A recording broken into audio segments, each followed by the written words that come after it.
Hey guys, welcome back to our YouTube channel Financeable. Today in this video, let's learn about how to place a bet on 1x bet.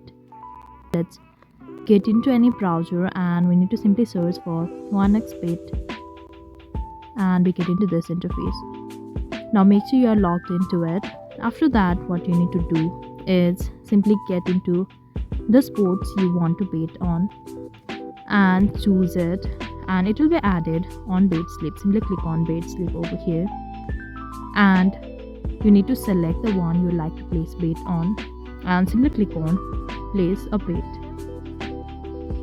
Yes, before that we need to make the deposit as well, so make sure you have the deposit added and simply click on place a bet, after which the bet will be placed. So that was all. I hope you liked the video. Please do like and subscribe. Thanks for watching.